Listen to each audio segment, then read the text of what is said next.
Ils sont 349 080 candidats inscrits à l'examen du diplôme d'études fondamentales d'EF cette année 2024. Répartis entre 2106 centres d'examen à travers le pays, les candidats ont démarré ce lundi avec les épreuves écrites du DEF et qui se tiendront jusqu'au 5 juin prochain. Je suis confiante. J'ai appris mes leçons, je ne suis pas stressée. Il ne faut pas stresser, il ne faut pas tricher. Je suis très préparé pour l'examen d'aujourd'hui. J'ai pris mes leçons. Enfin, j'ai décidé moi-même, je ne vais pas tricher. À l'Académie d'enseignement et rive gauche de Bamako, où composent 41 310 candidats, 3 655 surveillants sont mobilisés pour les 152 centres d'examen. Au groupe scolaire franco-arabe de Dar Salam, qui accueille 526 candidats, les responsables scolaires de la circonscription et rive gauche de Bamako ont ouvert les premières enveloppes.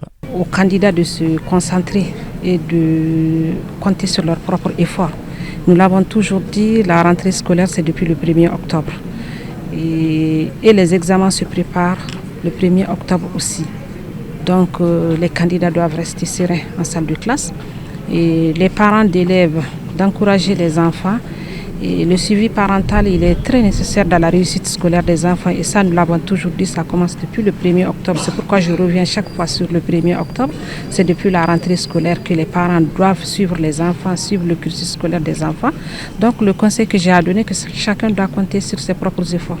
Le DEF est le premier diplôme qui offre l'accès à l'enseignement secondaire, d'où l'intérêt des parents à cet examen crucial dans le parcours éducatif de leurs enfants. Nous sommes heureux pour cette année parce que il n'y a pas eu de perturbations par rapport aux élèves, par rapport aux mains, il n'y a pas assez de perturbations. Mais la seule chose qui nous ont fatigués, c'est le problème d'électricité, et ça se comprend. Bon, et les parents aussi ont su se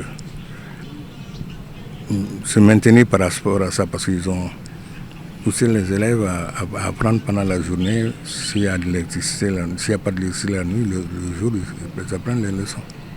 Selon le département de l'éducation, toutes les dispositions sont prises pour le bon déroulement de ces examens et tout acte de sabotage sera considéré comme délit de cybercriminalité puni par la loi.